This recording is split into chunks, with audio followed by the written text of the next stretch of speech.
Reach बोलते हैं। Yes yes yes, दृष्टि दृष्टि ने मुझे आंसर दे दिया। Yes, okay. So basically last lecture के अंदर हमने ये फिनिश कर दिया हुआ था, ऑर्बिटल वेलोसिटी का डेरिवेशन क्या होता है, राइट। तो आज उसके बियॉन्ड चल करके हम एक सैटेलाइट की टोटल एनर्जी क्या होती है, उसका टाइम पीरियड कितना होता है, इन सारी चीजों के साथ डील कर रहे होंगे। तो सबसे पहले सैटेलाइट का टाइम पीरियड हम निकालते हैं। यार टाइम पीरियड बोलते किसे हैं? Time taken for one complete revolution. एक एक कंप्लीट रिवॉल्यूशन जो हमारा सैटेलाइट है, जब वो कंप्लीट कर लेगा तो उसमें उसको कितना टाइम लगेगा, उसी को हम क्या बोलते हैं? उसका टाइम पीरियड बोलते हैं। अरे हाँ या ना? ठीक है। अब चलिए हम अज्यूम कर रहे हैं कि ये जो एक ही मिनट, यस ओके। सो ये हमारी अर्थ है और ये अर्थ की रेडियस है आर ई, और अर्थ की सरफेस से एच हाइट के ऊपर हमारा प्लेनेट है। सो ये इतना जो डिस्टेंस है, ये वाला part, this is R E, ये आर ई है, रेडियस ऑफ अर्थ। और ये अर्थ की सरफेस से एच हाइट के ऊपर आया हुआ है हमारा planet. Planet in the sense satellite जो है हमारा, वो सैटेलाइट ऐसे घूम रहा है इस तरीके से। तो क्या मैं इसको एक सर्कुलर मोशन की तरह ट्रीट कर सकता हूं, एक सर्कल में मोशन अज्यूम कर सकता हूं? और जब ये सर्कल में मोशन कर रहा है तो इसकी वेलोसिटी का फॉर्मूला हो जाएगा total distance, 2 pi are divided by total time. एक कंप्लीट रिवॉल्यूशन में जो टाइम लगता है उसको हम बोलते हैं टाइम पीरियड। तो एक कंप्लीट रिवॉल्यूशन में उसने डिस्टेंस कवर किया 2 पाई आर का, और टाइम जो लगा वो टी का लगा। अरे खुशील, तू तो बाहर गया था यार। हाँ सर, बाहर ही हूँ, मैंने सोचा एक अच्छा बार देख लूं। अच्छा अच्छा, ओके ओके। सही बता, तू बाहर सच में गया था या तू दावे पे बैठा हुआ है? नहीं सर, बाहर ही हूँ, टेरेस पे हूँ। मतलब तेरे को ऑनलाइन चाटे पड़ेंगे, ध्यान रख तू। ये मेरे को बोलता है सर मैं बाहर गया हूँ, मेरे को लगा किसी out of station. Out of station ही मतलब निकल आउट ऑफ स्टेशन नहीं हूँ, पर वो रिलेटिव के टेरेस पे हूँ। मैं अच्छा ठीक है, एक्सेप्टेड एक्सेप्टेड, ठीक है, कोई बात नहीं। चलो, so this v is equal to total distance. कितना टोटल डिस्टेंस हो जाएगा? 2 pi times small r divided by पूरा जो इसने एक चक्कर में जो टाइम लिया हुआ है उसको हम बोलते हैं टाइम पीरियड। तो ये हो गया टाइम पीरियड। पर यार मुझे तो टाइम पीरियड का एक्सप्रेशन निकालना था, इसको इधर भेज दो फिर। So t is equal to 2 pi are divided by v। क्या प्लान है फिर खुशिल? एंड तक टिकना है या फिर बीच में से ही गायब हो जाना है? नहीं सर, एंड तक तो टिकना मुश्किल है। अच्छा ऐसा है, ओके ओके, कोई बात नहीं। ऑर्बिटल लाइक नया चैप्टर स्टार्ट कर रहे हैं, इसके लिए मैं पूछ रहा था। सर रिकॉर्डिंग देख लूंगा, मिले तो। वाह वाह वाह वाह वाह, ठीक है। सो ऑर्बिटल वेलोसिटी का जो हमारा फॉर्मूला था that was capital G M E divided by small r. अगर स्मॉल आर डिस्टेंस के ऊपर हमारा अर्थ के सेंटर से वो सैटेलाइट है तो ये हम ऑर्बिटल वेलोसिटी का एक्सप्रेशन जानते ही है। इसकी जगह पे रिप्लेस कर दो इसको। So T is equal to 2 pi are divided by V की जगह पे आ जाएगा root of capital G M E divided by small R. चलिए, this can be written as 2 pi r times root r divided by root of gme। लिख सकते हैं क्या इसको ऐसा? अरे यार एकदम एकदम सिंपल सा मैथमेटिकल स्टेप है।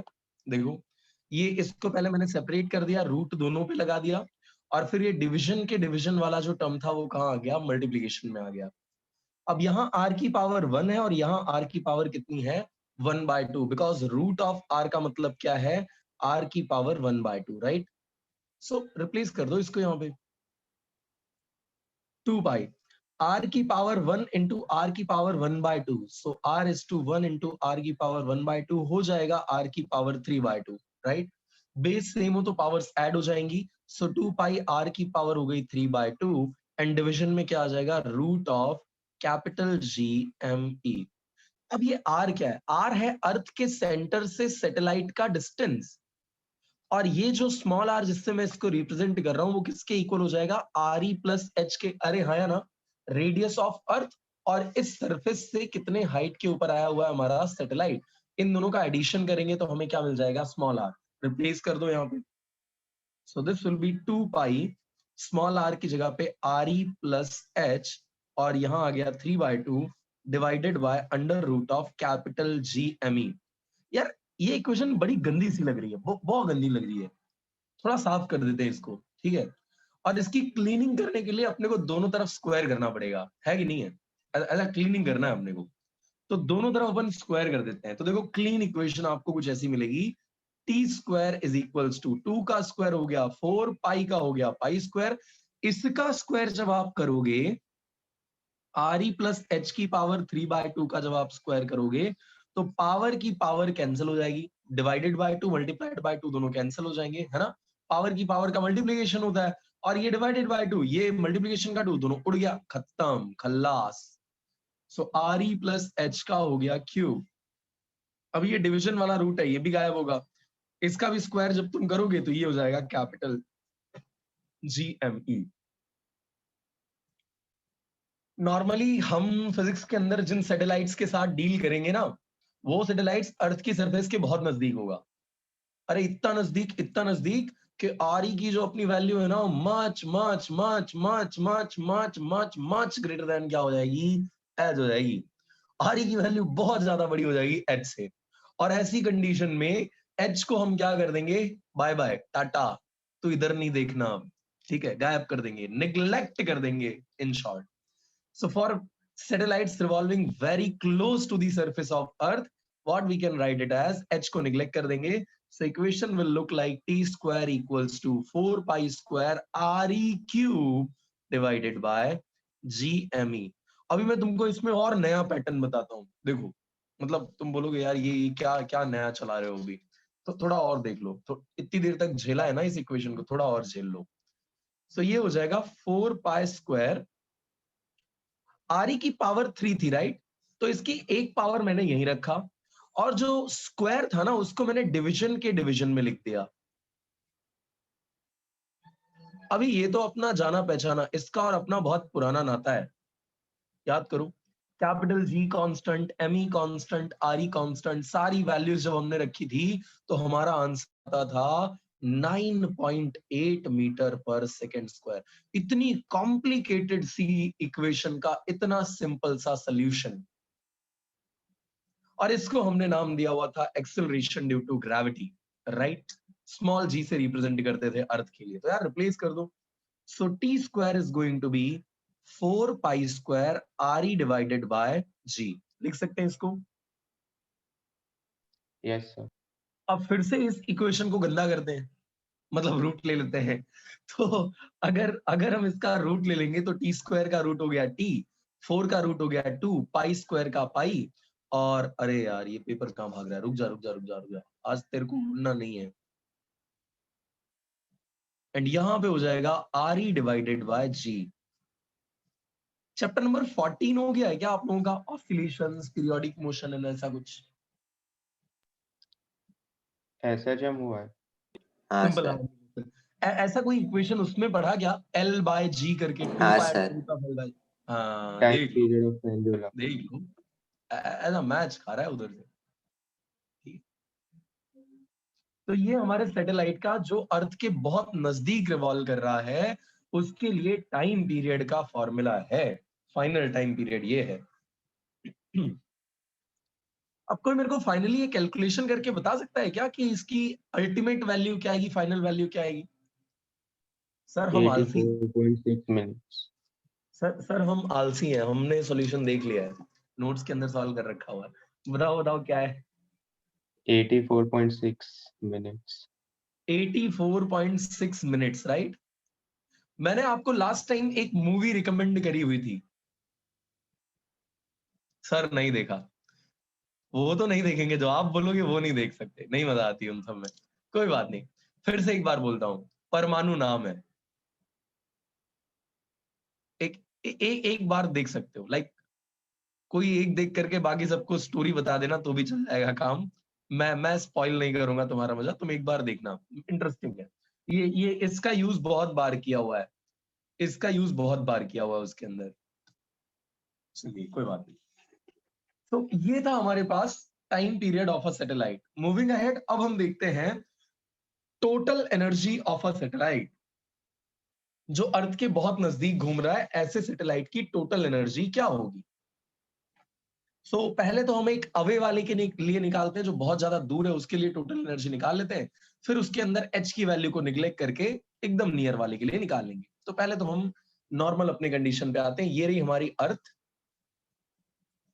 ये है अर्थ का सेंटर, सेंटर से ये जो डिस्टेंस है वो है रेडियस, और यहां कहीं बड़ी दूर पर हमारा एक सैटेलाइट है, वो अपनी ऑर्बिट के अंदर घूम रहा है। ये डिस्टेंस जो हम अज्यूम कर रहे हैं वो h है। ठीक, इस बार क्लियर दिख रहा होगा, हाँ अभी सही। लास्ट वाले में बहुत ज्यादा मैशअप हो गया था, एकदम सारा आपस में चिपक गया था, नहीं मजा आ रही थी। ठीक है। अब जो यहाँ पे हमारे पास इक्वेशन आई, इस इक्वेशन में RE is the radius of earth and h जो है हमारा, वो अर्थ की सरफेस से सैटेलाइट कितनी हाइट पर आया हुआ है वो रिप्रेजेंट कर रहा है। मुझे इसकी टोटल एनर्जी निकालनी है। तो ये मूव कर रहा है, मोशन की वजह से इसके पास होगी काइनेटिक एनर्जी।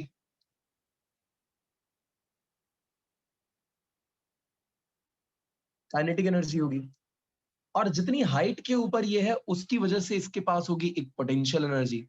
तो इसकी जो टोटल एनर्जी होगी that will be the sum of kinetic energy and potential energy. अच्छा, ये किस वेलोसिटी के साथ ऑर्बिट कर रहा है इस पर्टिकुलर ऑर्बिट के अंदर, कौन सी वेलोसिटी के साथ? Orbital velocity. Orbital, yes orbital velocity, very good. और ऑर्बिटल वेलोसिटी के लिए काइनेटिक एनर्जी का जो हम इक्वेशन बनाएंगे that will be half of m orbital velocity का स्क्वायर प्लस, क्या हम पोटेंशियल एनर्जी का फॉर्मूला जानते हैं? Gravitational yes sir. Potential energy. अगर अर्थ के मास को हम m ही एज्यूम करें और इस सैटेलाइट के मास को स्मॉल m, तो उसका फॉर्मूला होता है -GMEM डिवाइडेड बाय सेंटर से इसका डिस्टेंस। तो सेंटर से इसका डिस्टेंस कितना हो जाएगा? RE plus h। अरे यार, अग्री करते हो इस बात से? सिंपल है इक्वेशन। यस।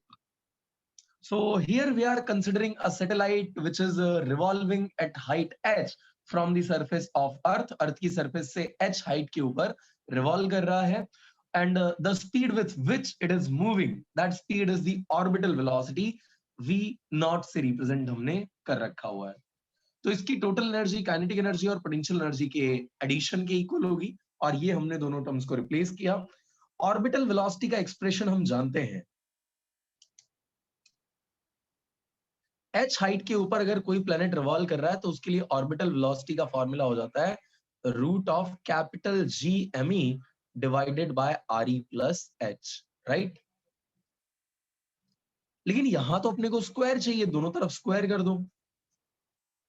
ये हो जाएगा capital GME divided by RE plus h। Replace कर दो अब इसको यहाँ पे। बड़ा इंटरेस्टिंग सा पैटर्न बनता हुआ आपको दिखाई पड़ेगा। Half of small m as it is, v naught square की जगह पे क्या आ जाएगा? Capital GME divided by RE plus h, और प्लस माइनस हो जाएगा minus GME small m divided by RE plus h। अरे यार, यहाँ तो पूरा खानदान ही कॉमन है, पूरी फैमिली कॉमन हो गई।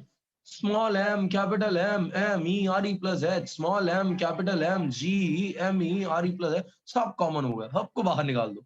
चल निकल यहाँ से। तो ये सारे के सारे बाहर निकाल रहे हैं, capital GME small m divided by RE plus h। अंदर कौन बचा? ये छोटो सा बच्चों, 1/2, राइट। और यहां से तो सारे भाग गए, कितना बचा? 1। 1/2 में से 1 माइनस करना हमको आता है सर, आता कि नहीं आता है? अरे यार, ये -1/2 हो जाएगा, -1/2 capital GME small m divided by RE plus h। थोड़ा इसको पैटर्नाइज करके मैं लिख दूं, थोड़ा पैटर्न में लिख दूं, ये कुछ ऐसा दिखाई पड़ेगा, -GMEM upon 2 RE plus h। Clear है क्या ये? Yes sir. ये था आपका सैटेलाइट की टोटल एनर्जी। अब कई बार क्या होता है ना, अ, आपने शायद जेई में इस चैप्टर के कुछ क्वेश्चंस किए हो, तो एक आध क्वेश्चन इसके ऊपर डील किया होगा कि आपको पोटेंशियल एनर्जी दी होती है और टोटल एनर्जी निकालने को बोल दिया जाता है कि नहीं है? Yes sir. तो ये जो टोटल एनर्जी है ना, अगर वो निकालना है तो जरा ये देखो, इस टर्म को, ये वाले टर्म को जरा ध्यान से देखो। ये तो कुछ अपना अपना सा लग रहा है, ये कुछ अपना अपना सा लग रहा है। हाँ sir, potential energy by 2। Potential energy. Yes. तो अगर मैं इस टोटल एनर्जी को ई से रिप्रेजेंट कर रहा हूं, तो ये टोटल एनर्जी ई इक्वल हो जाएगा इस यू और डिवाइडेड बाय 2 के। ई किसके इक्वल हो जाएगा? यू डिवाइडेड बाय 2 के इक्वल हो जाएगा, है कि नहीं है? देखो, minus G M E M upon R E plus H, minus G M E M upon R E plus H, ये हो गया पोटेंशियल एनर्जी यू। और डिवीजन का ये 2 भूल नहीं जाना है, तो डिवीजन में 2 है। So E equals to U by 2। Kinetic energy के टर्म्स में अगर मैं इसी को बदलना चाहूं माइनस के। Minus kinetic energy. तो माइनस के। सो ये रिलेशन अपने को ध्यान रखना पड़ेगा, ठीक है? Total energy negative of kinetic energy के इक्वल होती है और पोटेंशियल एनर्जी का क्या होती है? हाफ होती है, राइट? तो इसमें से कुछ भी आपको दिया हो सकता है और कोई एक चीज आपसे पूछी जा सकती है, तो उसमें घबराने की जरूरत नहीं है। कोई रॉकेट साइंस नहीं लगने वाला है बेसिकली उसके अंदर। बहुत सिंपल सी एक चिंदी सी इक्वेशन आपको यहाँ पे मिलेगी और इसी इक्वेशन का यूज करके तुम सीधे सीधे फॉर्मूले में वैल्यू रख के सॉल्व कर सकते हो। अरे हो जाएगा क्या? आसान है ना? Yes sir. सर। हाँ जी सर। सर ये हमने वो एक्स्ट्रा क्लास में कर लिया है। Yes, sir. सारा कुछ हो गया था। हाँ सर, इसके बाद वो भी हो गया था, ऑर्बिट लोअर, अर्थ ऑर्बिट, फिर मिडल। Satellites वाला पूरा कोर्स. वो फोर्थ वाला तो मैंने आप लोगों को वैसे भी बोल रखा था कि नहीं आपको रीड करना है, तो वो तो मैं उसमें आपको नहीं हेल्प करूंगा। बट हाँ, अगर आपको, जैसे मान लीजिए कल आपकी एग्जाम है और सडनली आपको ऐसा होता है कि सर वो टॉपिक में मेरे को डाउट आ रही है या डाउट आ रहा है, तो घबराना नहीं है। फोन उठाना है, कॉल लगा देना है। रात के 3 बजे पढ़ाई कर रहे हो और तुमको लगता है कि हाँ यार डिस्टर्ब कर सकते हैं, आई विल नॉट माइंड, मेरे को फर्क नहीं पड़ता, तुम कॉल कर देना, ठीक है? लाइक अभी अभी ये 3-4 साल तक आई विल नॉट माइंड, लेकिन उसके बाद शादी वादी हो गई तो आई विल माइंड, हो ऐसा है। तो प्रॉब्लम है, क्योंकि क्योंकि फिर यार ऐसा ऐसा अपने ऊपर सब कुछ नहीं रहता ना, फिर कमांड किसी और के हाथ में चली जाती है। तो अभी अभी तो मतलब मजे कर सकते हो, तुम पढ़ रहे हो कभी भी फोन घुमा दो, कोई दिक्कत नहीं है। सो यहाँ पे आपका इस चैप्टर को हम दी एंड करते हैं, इसका खात्मा बता देते हैं। आज हमारा जो मेन टारगेट था आप लोगों को बुलाने का, that was for chapter number 10। यार बड़ा बवाल मचा रखा है तुम लोगों के दिमाग में इसने, है कि नहीं है? नहीं सर, आसान है। ये बोर्ड्स वाले नहीं है हम सर, कि हमको इतना टेंशन हो जाता है ऐसे छोटे छोटे चैप्टर से। कोई नहीं, चलो देखते हैं। बेसिकली चैप्टर नंबर जो 10 है ना, मैकेनिकल इंजीनियरिंग के अंदर कितने लोगों को ऐसा है कि सर मैकेनिकल में जाना है? एक मेरे को पता है, प्रथम को जाना है, प्रथम परमार। सही सही है ना प्रथम? अजय बंदा बोल नहीं रहा है यार कुछ।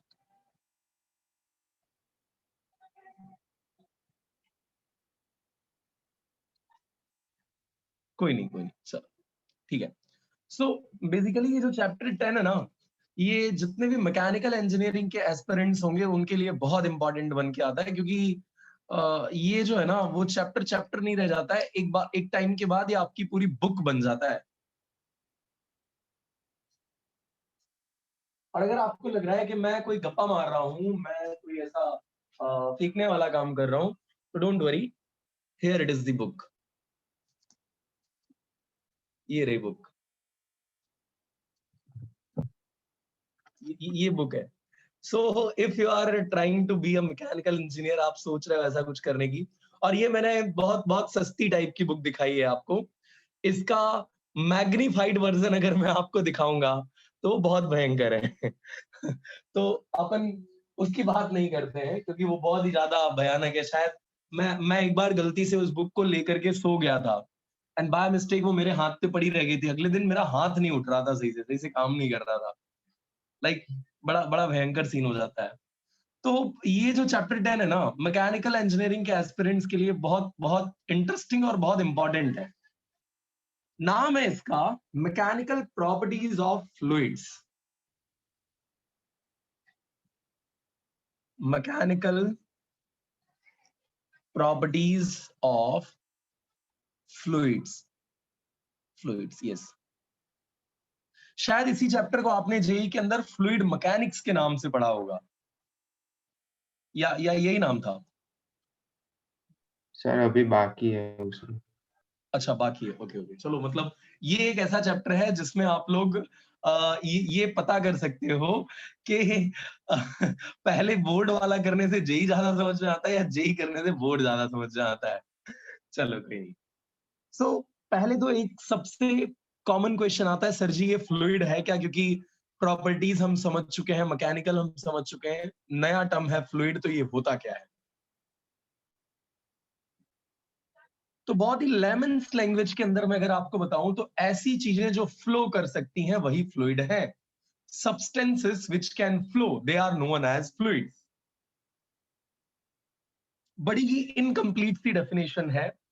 when somebody from mechanical backgrounds comes to you and ask what is fluid, और आप ऐसा बोल सकते हो substances which can flow, उसको fluid बोलते हैं। तो बड़ी इनकम्प्लीट सी डेफिनेशन लगती है उसके सामने, बट कोई नहीं, हमारे 11th-12th के लेवल पे ये बहुत बहुत बढ़िया डेफिनेशन है, इससे अच्छी डेफिनेशन नहीं है।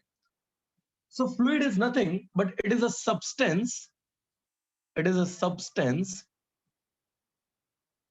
which can flow, which can flow when external force is applied on it, when external force is applied। so अगर आपने ऐसे सब्सटेंसेस जिनके ऊपर फोर्स अप्लाई किया आपने, और फोर्स की अप्लाई करते ही वो फ्लो करना चालू कर दें, तो ऐसे सब्सटेंसेस को हम क्या नाम देते हैं? फ्लूइड नाम देते हैं। यार कैमरास ऑफ होने चालू हो गए, बहुत बहुत दुख की बात है, कोई बात। तो ये हमारे पास फ्लूइड है। अच्छा, अब अगर मैं आपको एग्जांपल दूं फ्लूइड का, तो उसमें एक जो एग्जांपल है वो आ सकता है लिक्विड का, ओके, और दूसरा जो इसका एग्जांपल आएगा वो आएगा गैसेस का। सो लिक्विड और गैस, ये दो चीजें ऐसी हैं जिनको मिक्स करके, जिनको मिला करके हम क्या बोलते हैं? फ्लूइड बोलते हैं। Liquid and gases are combinedly known as fluids. अब इनको भी पढ़ने का दो तरीका होता है। There are two ways to study these things. पहला वे तो ये है कि जिसके अंदर ये जो फ्लूइड्स हैं आपके, वो रेस्ट में हो, रुके हो, राइट? तो पहला केस तो तब का है जब फ्लूइड किसमें हो?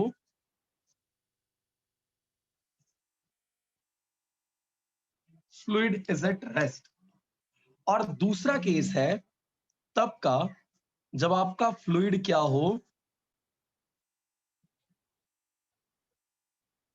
Fluid is moving. सो इसको भी हम दो तरीके से स्टडी करने वाले हैं। एक केस में हम फ्लूइड को रुका हुआ अज्यूम करेंगे, स्टेशनरी अज्यूम करेंगे, और दूसरे केस में हम फ्लूइड को मूविंग अज्यूम करेंगे।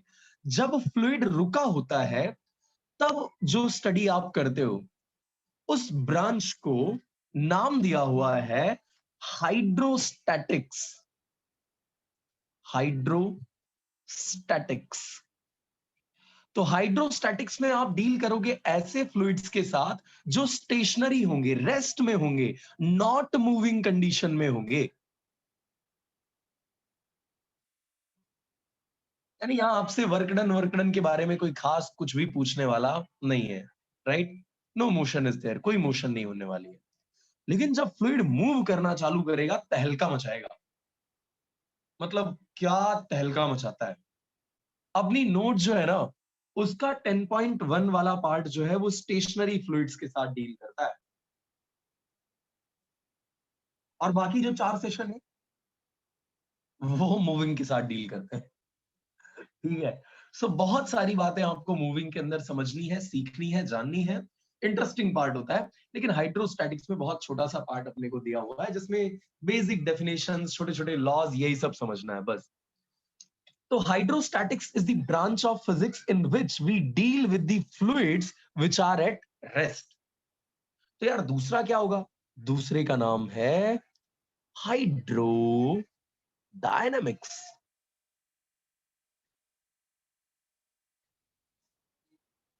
So hydrodynamics is the branch of physics which deals with the fluids which are in motion. जो moving fluids हैं उनके साथ डील करता है। इस चैप्टर के अंदर, दैट इज चैप्टर नंबर 10, इसके अंदर आप स्टडी करोगे सिर्फ और सिर्फ लिक्विड्स के बारे में। फ्लूइड में दो चीजें आती हैं, लिक्विड और गैस, लेकिन चैप्टर नंबर 10 किसको एकोमोडेट करता है? लिक्विड को। और चैप्टर नंबर 13 जिसके एक्स्ट्रा स्लोट्स आपको मिल चुके होंगे आपके ग्रुप में, एक कोई भी ऐसा है क्या जो आपके लिए कन्वीनियंट हो? Give me a thumbs up जिन लोगों को ऐसा लग रहा है हाँ सर एक तो कन्वीनियंट हो जाएगा। अटेंड कर लिया तो अच्छी बात है, कोई दिक्कत ही नहीं है। ये कुछ लोगों के एक्सप्रेशन से मेरे को ऐसा लग रहा है सर हमें तो पता ही नहीं है कौन सा स्लॉट है।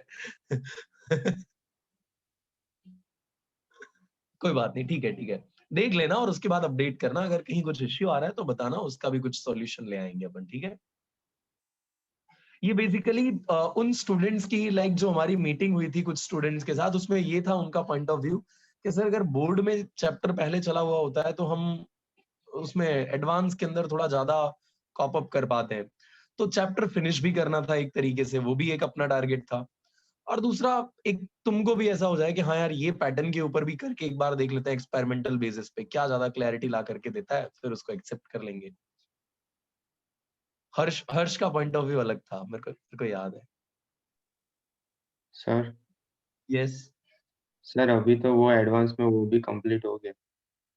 और हाँ सर, क्या मजाक कर रहे हो यार? हो गया है सर। कितने कितने, एक दिन में, 2 दिन में, कितने दिन में खत्म हुआ? सर केटीजी और थर्मोडायनामिक्स 3 दिन में खत्म। जोरदार यार, सही है सही है। यार मैं इतनी देर से इतना बड़ा बड़ा कुछ बोले जा रहा था, लास्ट में आके बम फोड़ा हर्ष ने मेरे ऊपर, बोले लो सर क्या कुछ ही गप्पा खेल रहे हो। कोई नहीं, चलो अभी ये तो नहीं चला ना ये। हाँ लेकिन ये भी मेरे को पता है कि अपना फिनिश होगा इससे पहले जेई के अंदर फिनिश हो जाएगा तुम लोगों का। चलिए कोई बात नहीं। सो अगर फ्लूइड हमारा रेस्ट के अंदर है तो हाइड्रोस्टैटिक्स, फ्लूइड मूविंग है तो हाइड्रोडायनेमिक्स।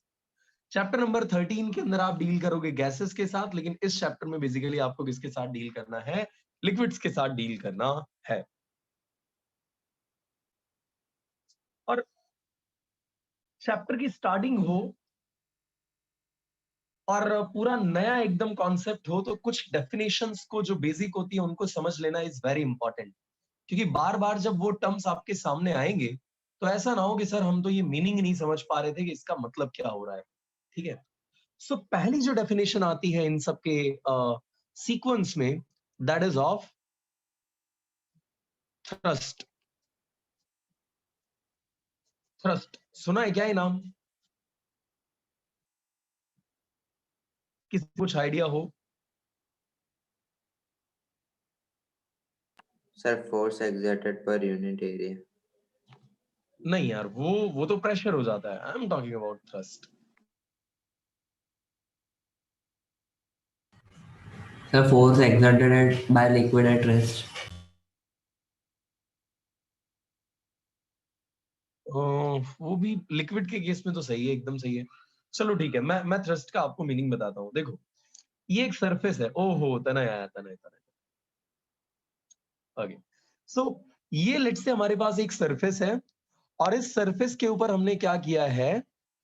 परपेंडिकुलर फोर्स अप्लाई कर दिया है। Okay, we are applying some perpendicular force on it. So ये जो परपेंडिकुलर फोर्स है, this is also known as normal force. Normal force. तो सिंपली हम नॉर्मल फोर्स को ही क्या बोलते हैं? थ्रस्ट बोलते हैं। जो भी फोर्स आप सरफेस के नॉर्मल अप्लाई करते हो, परपेंडिकुलर अप्लाई करते हो, उसी को हम क्या बोलते हैं? थ्रस्ट बोलते हैं। लेकिन इस पर्टिकुलर चैप्टर में हम डील कर रहे हैं लिक्विड्स के साथ, तो हम इस डेफिनेशन को किसके टर्म्स में लेके आने का ट्राई करेंगे? लिक्विड्स के टर्म्स में लेके आने का ट्राई करेंगे, राइट? तो जो भी हमारा लिक्विड है, वो लिक्विड जो नॉर्मल फोर्स एक्सर्ट करता है अपने कांटेक्ट वाली सरफेस पे, उसी को हम क्या बोलते हैं? थ्रस्ट बोलते हैं. So thrust is defined as the normal force exerted by a liquid at rest on the surface which is contact in it. जो भी सरफेस के कांटेक्ट और जो भी इसके कांटेक्ट में सरफेस है, उसके ऊपर जो नॉर्मल फोर्स एक्सर्ट करेगा लिक्विड, उसी को हम क्या बोलेंगे? थ्रस्ट बोलेंगे, राइट? अब हमारी डेफिनेशन आती है इस चैप्टर का हीरो, बार बार इसका नाम आपके मुंह पे आएगा, नाम है प्रेशर. ठीक है,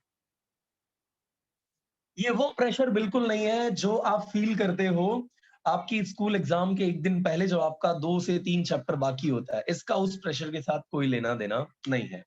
ये वो प्रेशर बिल्कुल नहीं है जो आपकी जेई के एग्जाम के एक दिन पहले होती है कि यार कल क्या होगा, कैसे करेंगे. बिल्कुल उसका कोई लेना देना नहीं है. प्रेशर को बहुत ही सिंपल लैंग्वेज में अगर मैं बताऊं आपको, तो ये कुछ और नहीं है जबकि क्या है? इफेक्ट ऑफ फोर्स है. फोर्स का इफेक्ट है. अगर फोर्स का इफेक्ट कहीं पे ज्यादा हो रहा है तो हम बोलेंगे प्रेशर ज्यादा है. अगर फोर्स का इफेक्ट कहीं कम हो रहा है तो हम क्या बोलेंगे? प्रेशर कम है. फॉर एग्जाम्पल, अभी अभी थोड़ा सा ये डेफिनेशन आपको ऐसा लग रहा होगा कि ये क्या चल रहा है, ऐसा थोड़ी होता है. मैं बताता हूँ. देखो, ये जो मेरे पास एक स्केच पेन जो मैं आपको बता रहा हूँ, वाह क्या सीन दिख रहा है, वाह वाह वाह, ब्लर बैकग्राउंड, क्या बात है. ओके, सो ये जो सरफेस एरिया है जो अपन देख पा रहे हैं यहाँ पे, ये सरफेस एरिया काफी है, काफी ज्यादा है, राइट? एज कंपेयर टू एक नेल का सरफेस एरिया, जो किली होती है ना, उसके सरफेस एरिया के कंपैरिजन में ये कैसा है? काफी ज्यादा है. तो अगर इसको मुझे किसी वॉल के अंदर फिट करना है, इसको मुझे ऐसे वॉल के अंदर क्या कर देना है? फिट करना है. तो बच्चे मुझे करना क्या पड़ेगा? मुझे इस पे ठक ठक ठक बहुत ज्यादा फोर्स अप्लाई करना पड़ेगा, है कि नहीं है? मतलब कि मेरे फोर्स का इफेक्ट मेरे को कैसा दिखाई पड़ेगा? कम दिखाई पड़ेगा इस पे, है ना? इफेक्ट कैसे पता चलेगा? कि कितनी जल्दी पेनिट्रेट करके अंदर चली जाती है वॉल के अंदर. अच्छा, इसी की जगह पे मैं एक पॉइंट साइज्ड नेल ले लूं और फिर उसके ऊपर इतना ही फोर्स अप्लाई करूं, क्या ये तुरंत अंदर चली जाएगी? Yes sir. मतलब ये हुआ कि कम एफर्ट के अंदर, यानी कम फोर्स के अंदर उसका इफेक्ट हमको कैसा दिखाई पड़ गया? ज्यादा दिखाई पड़ गया, राइट? सो प्रेशर जो है, जिसको हम इफेक्ट ऑफ फोर्स बताते हैं, वो effect of force same value के फोर्स के लिए, सेम वैल्यू ऑफ फोर्स के लिए किस पर डिपेंड करता है? एरिया पर डिपेंड करता है. अगर एरिया आपने ज्यादा रखा है तो इफेक्ट कैसा आएगा? उसका कम आएगा. और एरिया कम रखा है तो इफेक्ट कैसा आएगा? ज्यादा. And it is defined as, अगर ए एरिया के अंदर एफ जितना फोर्स आप अप्लाई कर रहे हो, तो यूनिट एरिया में कितना फोर्स एक्सर्ट होगा? That is force exerted per unit area. और इसी को हम क्या बोलते हैं? प्रेशर बोलते हैं. So pressure is defined as normal force exerted per unit area. Normal force exerted per unit area. अच्छा, क्योंकि हम लिक्विड्स की बात कर रहे हैं इस केस में, तो इस डेफिनेशन में भी हम एक बार लिक्विड की एंट्री करा देंगे. ठीक है? So the perpendicular force, the normal force, या जिसे आपने थ्रस्ट बोला हुआ था, the thrust exerted by stationary liquid, the thrust exerted by stationary liquid per unit area is defined as pressure. लेकिन प्रेशर है क्या? सिंपल टर्म्स में फोर्स का इफेक्ट है. अगर एरिया कम होगा तो उसी फोर्स का इफेक्ट ज्यादा दिखाई पड़ेगा. अगर एरिया बढ़ जाएगा तो उसी फोर्स का इफेक्ट कैसा दिखाई पड़ेगा? कम दिखाई पड़ेगा. Is it clear to everyone? Yes, sir. Okay, अब जरा देखिए, इस फोर्स का यूनिट क्या होता है? न्यूटन बाबा की याद में न्यूटन. ये जो एरिया है इसका ऐसा यूनिट क्या होता है? Metre square. तो newton by metre square, it is the SI unit of pressure. और इसी को आगे चल के ब्लेज पास्कल की मेमोरी में पास्कल नाम दिया गया है. सो पास्कल जो है that is the SI unit of pressure, newton पर मीटर स्क्वायर भी लिखा जा सकता है। डायमेंशनल फॉर्मूला की बात करूं तो बहुत ज्यादा डिटेल में गए बिना मैं सीधे ये लिख दे रहा हूं, m1l-1 t-2, this is the dimensional formula of pressure. यार डिराइव कैसे करोगे, तो न्यूटन का आप जानते हो m1l1 t-2 और मीटर स्क्वायर का हो जाएगा l2। तो इन शॉर्ट यहां से जो फॉर्मूला निकल के आएगा that will B m1l-1 t-2, this is the dimensional formula for pressure, right?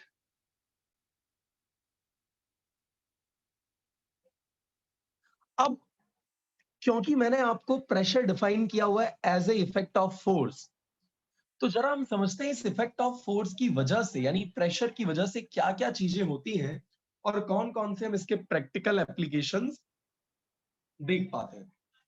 तो सबसे पहला प्रैक्टिकल एग्जांपल है रेलवे ट्रैक्स का।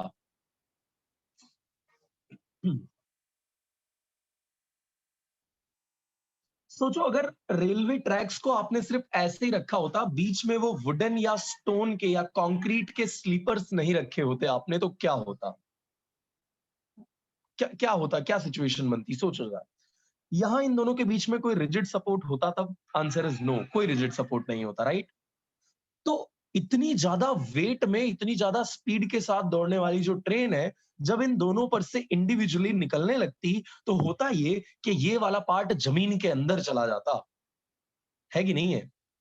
क्योंकि इसका क्रॉस सेक्शनल एरिया देखो, ट्रेन जो है उसका, ट्रेन का जो रेलवे का ट्रैक होता है ना, उसका क्रॉस सेक्शनल एरिया देखो बहुत कम होता है। और जब एरिया बहुत कम होगा तो भाई मेरे प्रेशर तो क्या लेवल पे चलेगा, मतलब एकदम निर्वाणा अचीव करता हुआ पहुंच जाएगा। इतना कम एरिया और भयंकर सा प्रेशर, पूरी की पूरी ट्रेन जमीन के अंदर घुस जाएगी। करना है क्या ऐसा अपने को? नहीं करना है। तो अपने को क्या करना था, अपने को एरिया बढ़ाना था। लेकिन अपनी गवर्नमेंट एरिया बढ़ाने के साथ साथ में कोस्ट पे भी ध्यान रखती है ना? पैसो बचवो जोइए, ऐसा पैसा ज्यादा नहीं खर्च होना चाहिए। तो उन्होंने क्या बोला, इंजीनियर्स को ऐसा बोला गया कि भाई खर्चा भी ज्यादा नहीं होना चाहिए और प्लस ट्रेन जमीन के अंदर भी नहीं चली जानी चाहिए। ऐसा अभी से ही हम अंदर से ट्रेन निकालने का कुछ प्लान नहीं किया, अभी तक हमने जमीन के अंदर से ट्रेन निकालने का प्लान नहीं किया, तो सीधे डायरेक्ट वहां मत भेज देना उसको। तो इंजीनियर सॉल्यूशन लेके आया, पहला सॉल्यूशन लेके आया कि सर इसमें हम पूरे में आयरन आयरन बिछा देते हैं, बीच में ऐसे फिट कर देते हैं, आयरन आयरन लगा डालते हैं। गवर्नमेंट बोलती है ए घेलो थई गयो छे, कितला पैसा बर्बाद करी नाक्षे भाई, ऐसा बोला गवर्नमेंट ने। तो इंजीनियर ने बोला सस्ता काम करना है। गवर्नमेंट बोलती है हाँ एकदम सस्ता काम ही करना है। बोले लकड़ी के पार्टी डाल दो इसके अंदर, लकड़ी ना पार्टी आवे छे ना की दो आने अंदर। तो लकड़ी के पार्टिए लगा दिए, वुडन स्लीपर्स जिसे कहा गया। सो ये वुडन स्लीपर्स लगाने की वजह से क्या हुआ, जो फोर्स हमारी ट्रेन एक्सर्ट कर रही थी mg जितना, वो mg जितना फोर्स अब लार्ज एरिया में डिस्ट्रीब्यूट होना चालू हो गया। तो इस वजह से रेलवे के ट्रैक्स को एक रिजिडिटी मिलना चालू हो गई, वो अपने आप इधर उधर जाना बंद हो गए, एक फिक्स हो गए अच्छे से। और दूसरी चीज ये हुई कि एरिया बढ़ने की वजह से प्रेशर क्या हो गया, कम, यानी इफेक्ट ऑफ फोर्स कैसा हो गया, डिक्रीज हो गया। अरे यार बात समझ में आई क्या? ये जिनके वीडियोस बंद है एक थम्स अप दे दो, मेरे को समझ में आ जाए कि ये कहानी क्या है। वाह, आज आज आज बड़े क्विक हो यार आप लोग, मतलब फुल एनर्जेटिक, ग्रेट। चलिए, तो ये था अपना पहला एग्जांपल जिसमें हमने इफेक्ट ऑफ फोर्स को कम कराने का काम किया और इस तरीके से काम चल गया। अभी भी गवर्नमेंट सोच रही है कि किसी तरीके से हम इस कोस्ट को और भी कम कर पाए। तो ट्रीज को कट करने की वजह से एनवायरनमेंट को बहुत ज्यादा नुकसान हो रहा था और वो वुडन स्लीपर से क्या हो रहा था, पानी भरने के बाद फाइनली वो क्या हो जाते थे, सड़ जाते थे। तो एक टाइम इंटरवल के बाद उनको चेंज करना पड़ जाता था। तो engineers came with another solution. उन्होंने बोला अब इसके अंदर आरसीसी ब्लॉक्स डाल देते हैं। तो अब जो आप देखते हो वहां पे आरसीसी ब्लॉक्स पड़े हुए होते हैं, वुडन स्लीपर्स होते नहीं है, कंक्रीट होता है पूरा का पूरा, राइट? कंक्रीट स्लैब डाल दी गई होती है।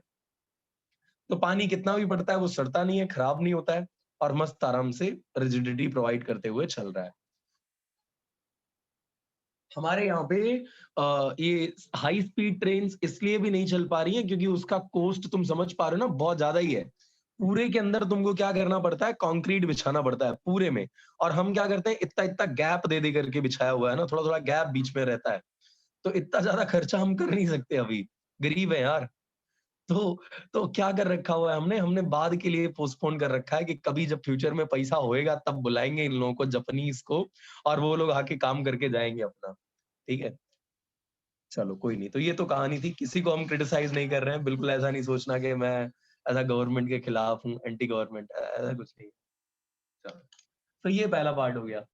दूसरा हम समझते हैं कि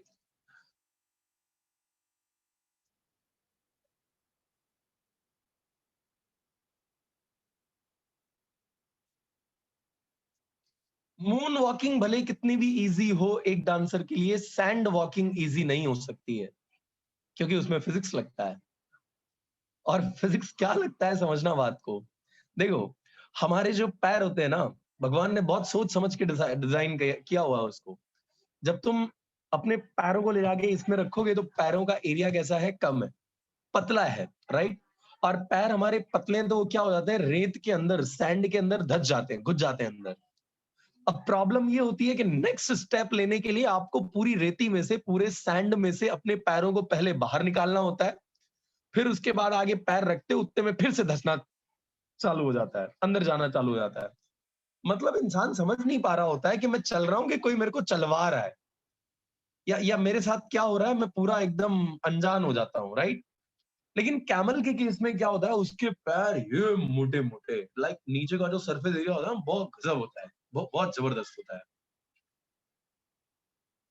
तो इतना गजब जब उसका सरफेस एरिया होता है, एरिया ज्यादा है तो वो ज्यादा एरिया में फोर्स क्या हो जाता है, डिस्ट्रीब्यूट। और जब एरिया बढ़ जाएगा और फोर्स उसमें ज्यादा डिस्ट्रीब्यूट हो जाएगा तो उस टाइम पर ये पूरा का पूरा पार्ट अंदर नहीं जा पाता है, इतना बड़ा पैर अंदर नहीं जा पाता है, राइट। लेकिन हमारे पैर घुस जाते हैं। तो हम यानी we man cannot walk on sand easily, we cannot walk easily on sand, but camels can. Reason क्या है, उनका जो सरफेस, जो एरिया है वहां का, पैर का जो एरिया है, दैट इज टू हाई, इसलिए प्रेशर डिक्रीज हो जाता है। So, ये दूसरा पार्ट हो गया। थर्ड, अगर इसको हम देखें तो मैं आपको नीडल दे दूं, है ना, नीडल दे दूं या कोई नील दे दूं, और दूसरा मैं आपको पेन दे दूं, पेन पेन नहीं चलेगा, यस, कोई कुछ तो ऐसा दे दूं, लाइक घर में, मेरे घर में मेरे को कुछ दिख जाए ऐसा कुछ, लाइटर, हाँ लाइटर, वो गैस जलाने वाला लाइटर आता है ना, वो लाइटर दे दूं, उसको मैं बोलूं वॉल के अंदर फिट कर दो, मुश्किल पड़ेगा, राइट। लेकिन ये नेल होगा या नीडल होगा, इसको अंदर लेके जाना आसान है, क्योंकि एरिया कम है। तो फोर्स का इफेक्ट कैसा हो जाता है, ज्यादा हो जाता है। एरिया कम, प्रेशर ज्यादा, प्रेशर क्या है, फोर्स का इफेक्ट है, राइट। सो ये सारी कहानियां आप एक्सप्लेन कर सकते हो on the basis of pressure. चलिए अब छोटी छोटी डेफिनेशंस और चालू करते हैं। अच्छा, प्रेशर कैसी क्वांटिटी है, स्केलर क्वांटिटी है, ठीक है। प्रेशर कैसी क्वांटिटी है, it is a scalar quantity. अब डेंसिटी बोलो, क्या होता है फॉर्मूला डेंसिटी का, mass mass per by unit volume. Mass per unit volume. Okay, mass per unit volume that is defined as density. Formula होता है मास बाय वॉल्यूम, खत्म हो गया। रिलेटिव डेंसिटी समझते हैं क्या होता है। तो अगर किसी ऑब्जेक्ट की डेंसिटी को मैं वाटर की डेंसिटी के साथ कंपेयर कर दूं, 4 डिग्री के ऊपर जो होती है वाटर की डेंसिटी, उसके साथ अगर मैं कंपेयर कर दूं, एनॉमलस एक्सपांशन ऑफ वाटर सुना ही होगा आपने, राइट। तो वाटर की डेंसिटी 4 डिग्री पे क्या हो जाती है, maximum 1 gram per centimeter cube. Yes, maximize हो जाती है, राइट, मैक्सिमम वैल्यू को अटेन कर लेती है। तो अगर किसी ऑब्जेक्ट की डेंसिटी को मैं वाटर की डेंसिटी से कंपेयर कर दूं, तो उस कंपैरिजन से जो टर्म मुझे मिलता है उसको हम क्या बोलते हैं, रिलेटिव डेंसिटी बोलते हैं। सो कंपैरिजन करने का मतलब है रेशियो निकालना। तो हम ये बोलेंगे density of substance, density of substance divided by density of water. लेकिन कितने डिग्री पे, तो भाई मेरे 4 डिग्री सेल्सियस के ऊपर ही, और कहीं नहीं। इसको हम क्या बोलेंगे, रिलेटिव डेंसिटी। इसका यूनिट देखो किलोग्राम पर मीटर क्यूब, लेकिन दुर्भाग्य से इसका कोई यूनिट होता नहीं है, बिकॉज ऊपर भी डेंसिटी नीचे भी डेंसिटी, डेंसिटी से डेंसिटी का यूनिट कैंसिल हो जाएगा, there will be no unit of relative density. समझते हैं पास्कल्स लॉ क्या है, पास्कल का लॉ। देखिए, सो अगर आप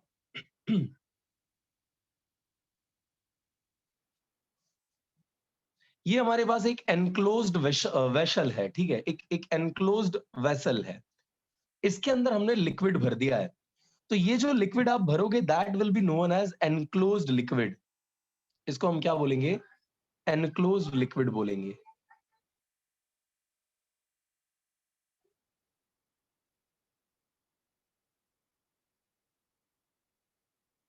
सो ये मैंने फिल कर दिया है इसके अंदर liquid, this liquid will be known as enclosed liquid, ये हमारा एनक्लोज्ड लिक्विड है। अब अगर मैं इस पॉइंट के ऊपर प्रेशर एक्सर्ट करता हूं, अगर मैं यहां पे प्रेशर एक्सर्ट करता हूं, तो ये प्रेशर जो होगा ना वो सभी पॉसिबल डायरेक्शन के अंदर इक्वली ट्रांसमिट हो जाएगा।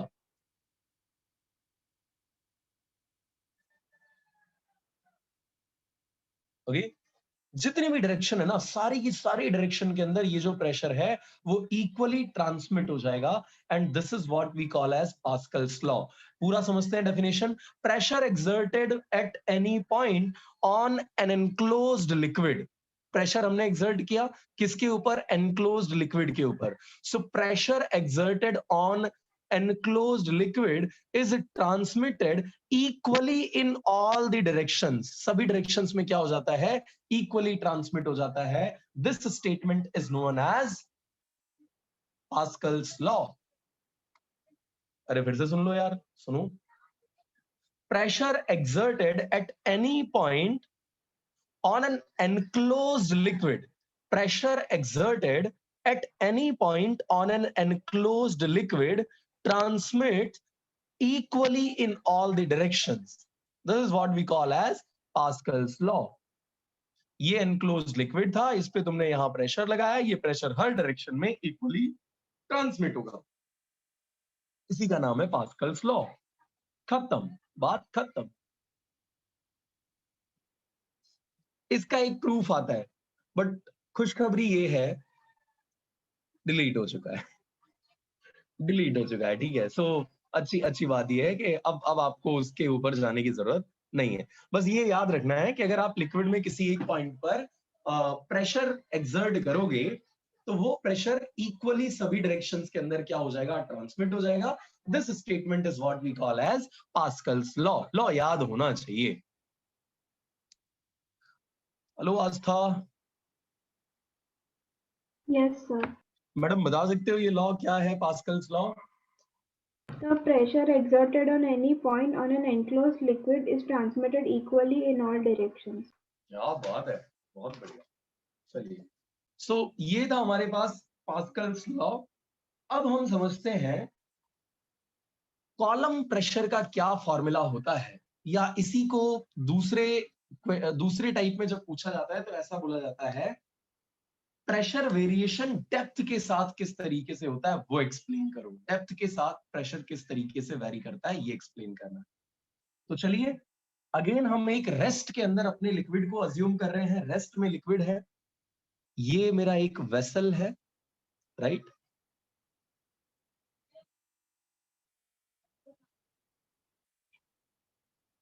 ये एक वेसल है, इस वेसल के अंदर लिक्विड भरा हुआ है, ठीक है। यार ये तो लिक्विड भरने में ही जिंदगी निकल जाएगी ऐसा लग रहा है। इस चैप्टर में तो इतना लिक्विड भरना है जिसकी कोई लिमिट नहीं है। चलो ठीक है, भरा गया। सो ये मैंने भर दिया इसमें लिक्विड, ठीक है। अब मैं कोई m मास का एक एलिमेंट ले रहा हूं, ठीक है। कोई m मास का मेरे पास कोई एक एलिमेंट है, और वो एलिमेंट इस सिचुएशन में ऐसे पड़ा हुआ है, राइट। इस तरीके से ये कहीं पड़ा हुआ है,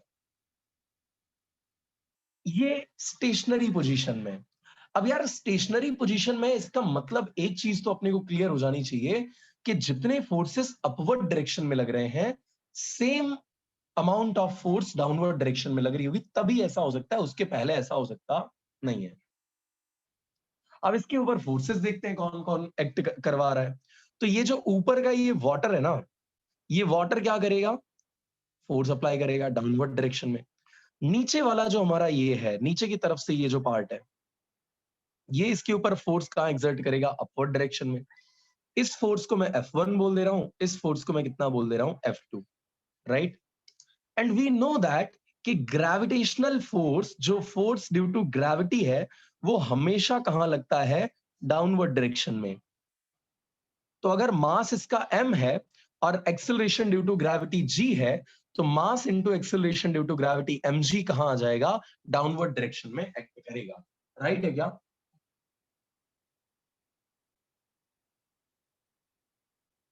तो अब अगर ध्यान से आप देखो तो आपको पता चलेगा कि इस पॉइंट पर ये जो अपर वाला पॉइंट है, ऊपर वाला पॉइंट है, इसके ऊपर जो लिक्विड की क्वांटिटी है दैट इज लेस, है कि नहीं है? लिक्विड की क्वांटिटी इसमें ऊपर की तरफ कम है,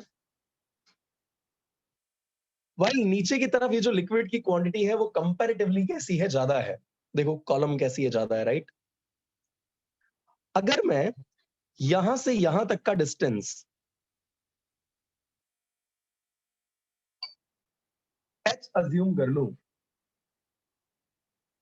राइट? ये जो हमारा एलिमेंट है इसकी टोटल लेंथ जो है उसको मैंने h के इक्वल अज्यूम किया है, तो ये इतनी बन जाती है वाटर की कॉलम, ये वाटर की कॉलम बनने लग जाती है, राइट? ओके, और प्रेशर का फॉर्मूला हमको डिराइव करना है, तो निकाल देते हैं। देखो इक्विलिब्रियम की पोजीशन में जितना फोर्स डाउनवर्ड एक्ट कर रहा है उतना ही फोर्स कहां एक्ट करेगा? अपवर्ड। तो डाउनवर्ड दो फोर्सेस एक्ट कर रहे हैं, एक तो है F1 और दूसरा है mg, राइट? सो F1 प्लस mg ये हो गया टोटल डाउनवर्ड फोर्स, ये इक्वल हो जाएगा टोटल अपवर्ड फोर्स, यानी किसके? F2 के इक्वल हो जाएगा।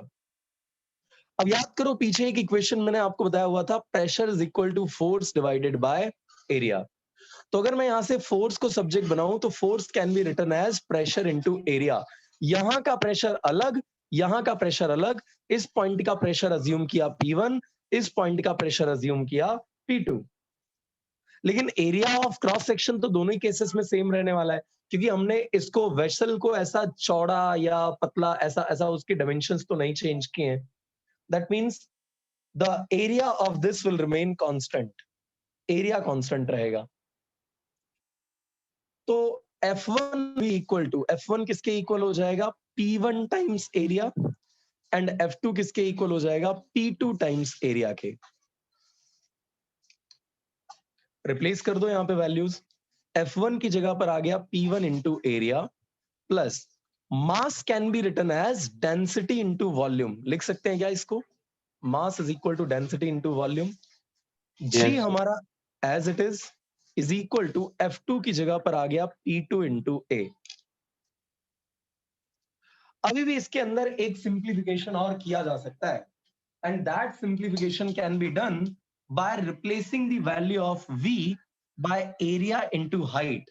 Area of cross section is h, height है h, एरिया इनटू हाइट कर देंगे, क्या मिल जाएगा? वॉल्यूम मिल जाएगा।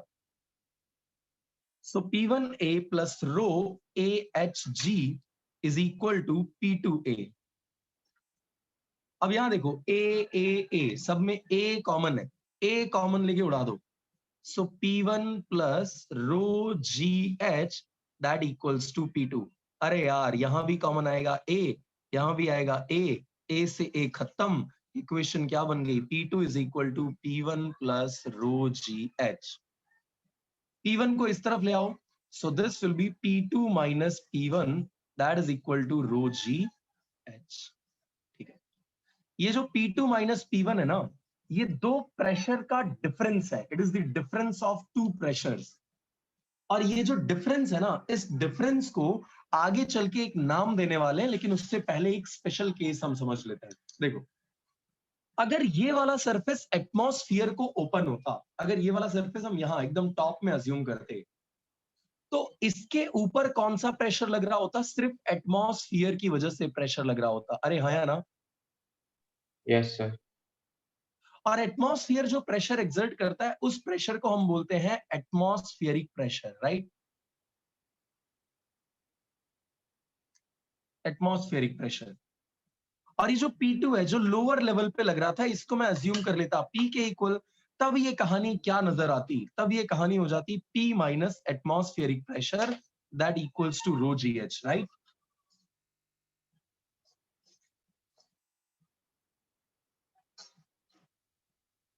So P minus atmospheric pressure that is equals to rho times GH.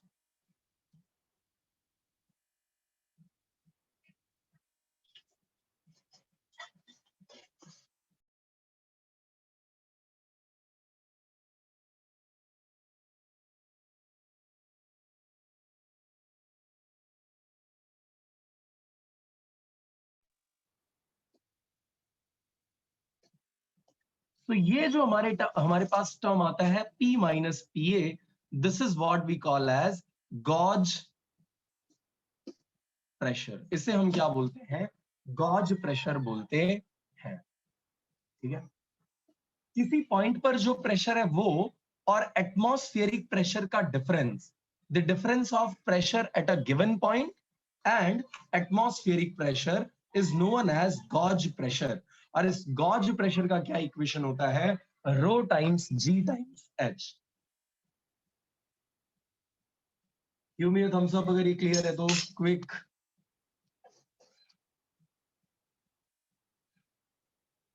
Row into G into H, gauge pressure का ये हमारा फॉर्मूला है।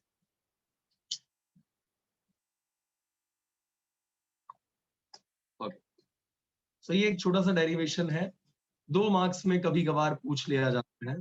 सो अगर तैयार रखोगे, रेडी कर लोगे तो अच्छी बात है, नहीं तो इसमें और भी बहुत सारे अच्छे अच्छे क्वेश्चंस हैं जो पूछे जा सकते हैं, तो इसको निगलेक्ट भी किया जा सकता है, लेकिन 2 मार्क्स में कभी कभार ये पूछ लिया जाता है। सो बहुत ही सिंपल सा डेरिवेशन, फोर्सेस को बस बैलेंस करना था। जितना फोर्स अपवर्ड डायरेक्शन में लग रहा था, सेम अमाउंट ऑफ फोर्स हमने डाउनवर्ड डायरेक्शन में रख करके और फिर इक्वेट कर दिया, इक्वेट करके प्रेशर के टर्म्स में कन्वर्ट करके एक इक्वेशन ले आए, and that equation says everything. जो भी हमें चाहिए था सब कुछ मिल जाता है वहां से। क्लियर है क्या? एक बार कंसिडरेशंस एंड ऑल दैट जो भी आपको दिए हुए हैं नोट्स में एक बार देख लो, और कहीं पे डाउट है तो प्लीज पूछ लो। के अंदर, राइट, ये गैसेस भी क्या करती हैं, प्रेशर एक्सर्ट करती हैं। तो हम क्या बोलते हैं कि ये गैसेस प्रेशर नहीं एक्सर्ट कर रही हैं, ये प्रेशर एक्सर्ट कर रहा है एटमॉस्फेयर जिसके अंदर ये गैसेस आई हुई हैं। और ऐसा प्रेशर जो एटमॉस्फेयर खुद एक्सर्ट कर रहा है, उस प्रेशर को हम क्या बोलते हैं, एटमॉस्फेरिक प्रेशर बोलते हैं। अरे यार, है सिंपल सी definition, pressure exerted by atmosphere is known as atmospheric pressure. और इसकी वैल्यू अपने को याद रखने की, pressure exerted by atmosphere P equals to हो जाएगा 1.013 into 10⁵ न्यूटन पर मीटर स्क्वायर या पास्कल, ठीक है। सो ये एटमॉस्फेरिक प्रेशर की वैल्यू है,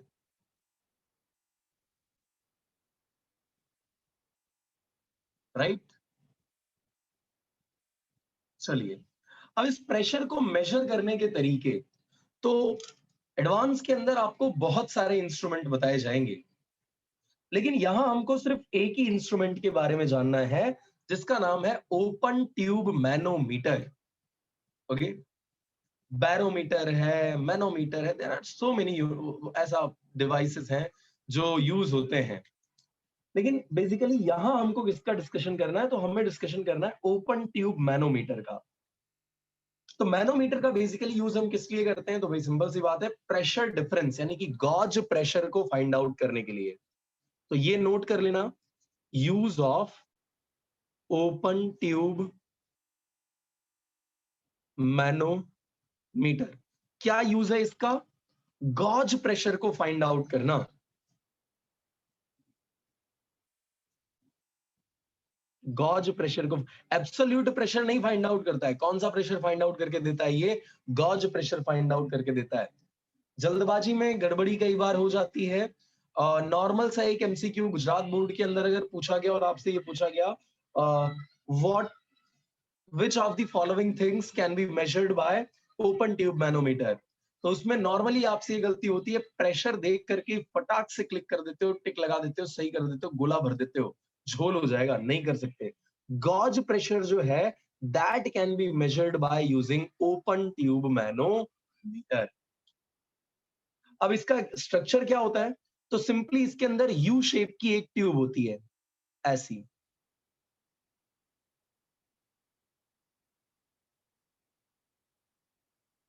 एक ट्यूब होती है जिसका शेप कैसा होता है? यू टाइप का होता है। तो ऐसा यू शेप का एक ट्यूब है अपने पास। इस ट्यूब के साथ हम उस वेसल को ला करके कनेक्ट कर देते हैं जिसका गॉज प्रेशर हमको मेजर करना है। सो ये हो गया। किडनी नहीं है ये, this is not the kidney. ऐसा नहीं समझ लेना। ये स्फेरिकल है लेकिन उसका शेप थोड़ा किडनी जैसा हो गया है, बट किडनी नहीं है वो, ऐसा गड़बड़ नहीं करना।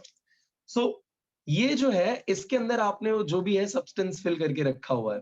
होता ये है कि जब आप इसको कनेक्ट कर देते हो तो कनेक्ट करते ही यहाँ पर जो आपने इसके अंदर लिक्विड भरा हुआ होता है, इस लिक्विड की कॉलम राइज होना चालू हो जाती है। ये लिक्विड की कॉलम क्या होने लगती है? राइज हो जाने लगती है। तो ओरिजिनली मान लो ये यहाँ पर था और ये यहाँ पर था। जैसे ही आप इसको कनेक्ट करते हो तो ये वाला लेवल थोड़ा सा नीचे आ जाता है, लेट से यहाँ कहीं पहुंच गया, और ये वाला लेवल क्या हो जाता है? थोड़ा सा ऊपर चला जाता है, लेट से यहाँ कहीं पहुंच गया, राइट? तो इनके हाइट के बीच में जो डिफरेंस आया ना, इसी के बेस पे हम क्या करते हैं? निकालते हैं अपना रो जी एच, और रो जी एच ही क्या होता है? हमारा गॉज प्रेशर होता है, राइट? पीछे अभी एक्सप्रेशन देखा था ना, एटमॉस्फेरिक प्रेशर को सब्सट्रैक्ट कर दो। देख लो इसका एक एंड हमारा एटमॉस्फेयर को ओपन है, ये वाला एंड किसको ओपन है? एटमॉस्फेयर को। सो यहाँ पर जो प्रेशर एक्ट कर रहा होगा वो कैसा होगा? Atmospheric pressure. और ये है सब्सटेंस का प्रेशर, तो P minus PA that will be equal to rho G H, और ये है आपका गॉज प्रेशर, और यही क्या करता है? मेजर करने का काम करता है। So gauge pressure can be measured by open tube manometer। बहुत सारे और भी हमारे पास इंस्ट्रूमेंट्स हैं, लेकिन सिलेबस के अंदर अभी हमको सिर्फ किसको देखना है? गॉज प्रेशर को मेजर करने वाले इंस्ट्रूमेंट यानी ओपन ट्यूब मैनोमीटर को ही देखना है। एक दो न्यूमेरिकल आएंगे इसके, उन न्यूमेरिकल्स की डिस्कशन में इसका जो पूरा कॉन्सेप्ट है वो थोड़ा और क्लियर हो जाएगा आपको। बट अभी आपको सिर्फ ये ध्यान रखना है कि ये जो ओपन ट्यूब मैनोमीटर है उसका काम होता है गॉज प्रेशर को मापना, और उसका फॉर्मूला हो जाता है रो टाइम्स जी इंटू एच, राइट?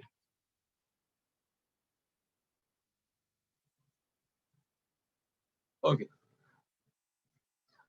सो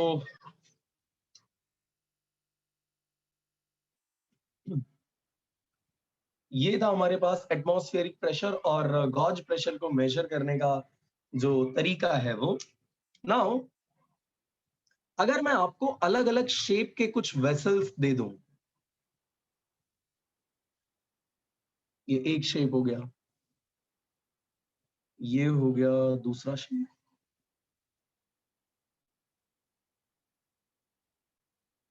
ऐसा, हाँ भी ठीक है, और इसको हम कनेक्ट कर देते हैं किसी सप्लाई के साथ, ठीक है?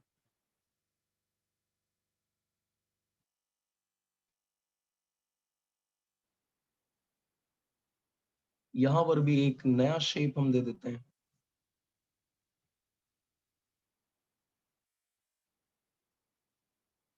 ये तीन शेप हमने देख लिए, और भी तुम जितने शेप इसमें इंट्रोड्यूस करना चाहो कर सकते हो, there is no limitations on that. कोई लिमिटेशन इसमें नहीं है, जितने शेप आप इंट्रोड्यूस करना चाहो। ऐसे के बजाय कोई नया लेके आना चाहते हो, ऐसा यूं यूं जाने वाला कर सकते हो। कोई और टेढ़ा मेढ़ा सा शेप लेके आना चाहते हो, there is no issues with that, कोई भी शेप एंटर कर दो, ठीक है? तो होता क्या है, जब आप सेम बेस एरिया वाले, देखो इन इन सभी का जो बेस एरिया है ना बच्चे, वो कैसा है? सेम है, चेक कर लो। बेस इन तीनों के लिए हमने कैसा रखा हुआ है? सेम रखा हुआ है, राइट? सो जब इन सेम बेस एरिया वाले डिफरेंट डिफरेंट शेप में, shape number 1, shape number 2 and shape number 3, different base area, sorry same base area different shape है, या so same base area and different shape वाले जब इन vessels के अंदर आप क्या करते हो? सेम हाइट तक फिल कर देते हो लिक्विड को। लिक्विड आपने किया, सेम हाइट तक इसमें फिल कर दिया। तो जब आप इसको सेम हाइट तक फिल करते हो तो आप समझ सकते हो कि इसके अंदर लिक्विड की क्वांटिटी, इसके अंदर लिक्विड की क्वांटिटी, और इसके अंदर लिक्विड की क्वांटिटी तीनों में सेम नहीं रहेगी, लिक्विड की क्वांटिटी कैसी होगी, तीनों में अलग अलग होगी। यस और नो? Yes sir. अच्छा, एक शेप इसमें और मैं इंट्रोड्यूस कर दूं, तो वो मान लो ये ओपन है, ये वाला पार्ट ओपन है, और ये शेप कुछ ऐसा है, ऐसे बेस एरिया, लेकिन इसका भी हमने कैसा रखा हुआ है, सेम रखा हुआ है, सेम बेस एरिया है, और ये ओपन है, ये इतना पूरा पार्ट क्या है, ओपन है, इसमें भी लिक्विड आपने यहां तक भर दिया। तो व्हाट वी हैव ऑब्जर्व्ड, हमने ऑब्जर्व क्या किया, वी हैव ऑब्जर्व कि सब में जो प्रेशर आता है ना, वो प्रेशर कैसा होता है, सेम होता है, even though quantity of water is different.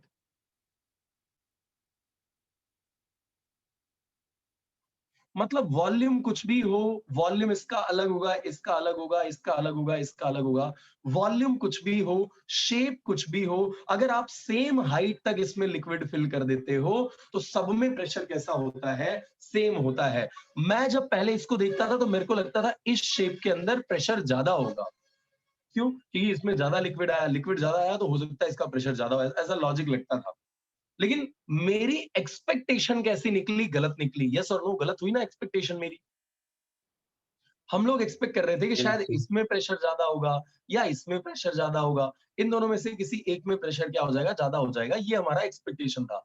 लेकिन ये रिजल्ट जो आया ना, वो रिजल्ट अनएक्सपेक्टेड था, एक्सपेक्ट कर ही नहीं रहे थे, और ऐसे अनएक्सपेक्टेड रिजल्ट्स को कहा जाता है पैराडॉक्स। क्या कहा जाता है, पैराडॉक्स कहा जाता है।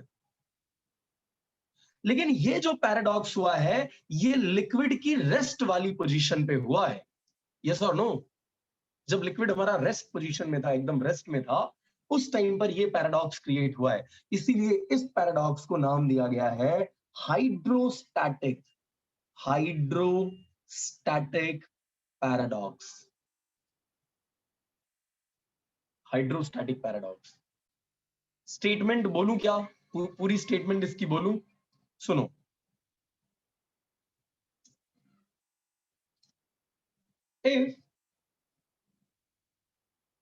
If some different shaped containers are taken and filled by a liquid with the same level, okay, their shapes are different, their volumes are different, but they are filled at the same level of the liquid, then the pressure in all the three containers, या जो भी जितने भी container आपने लिए हैं, 4 लिए तो 4 आ जाएगा, 10 लिए तो 10 आ जाएगा, pressure in all those containers remains constant, remains same, irrespective of their volume, shape or size. This unexpected result is known as hydrostatic paradox. अरे समझ में आई क्या बात ये? यस हाँ तो थम्स अप दे दो, नहीं तो पूछो।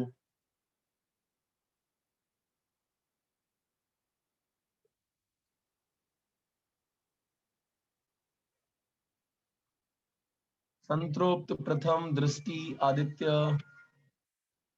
हृदय, तनय, कुशल।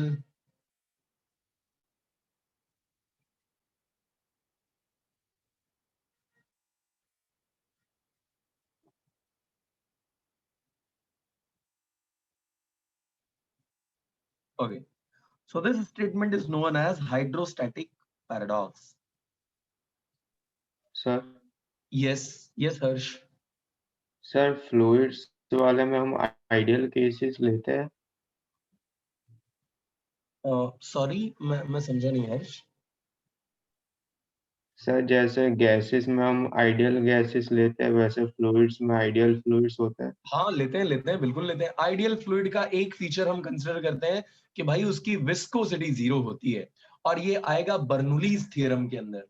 वहां मैं आपको समझाऊंगा कि आइडियल फ्लूइड क्या है और एक्चुअल फ्लूइड क्या है, दोनों में एक डिफरेंस छोटा सा आएगा अपने को, बट है बहुत ही छोटा सा पार्ट है वो भी, बिल्कुल। तो सर ये पैराडॉक्स मतलब सारे फ्लूइड्स के लिए है या आइडियल फ्लूइड्स के लिए?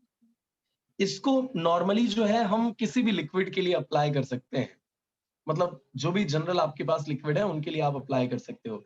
बट इवेंचुअली होता क्या है कि अगर आपने अलग अलग शेप में सेम लेवल तक वाटर को फिल कर दिया है या लिक्विड को फिल कर दिया है, तो ऑब्जर्व हमने ये किया कि सबके अंदर जो प्रेशर आया, जो प्रेशर बन रहा था, वो प्रेशर वाज कांस्टेंट।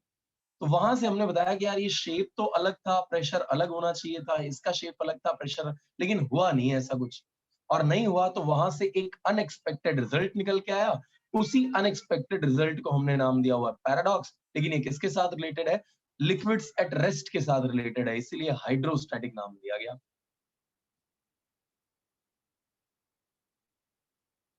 ओके, सो अब कुछ इसके एप्लीकेशन हम समझते हैं पास्कल्स लॉ के।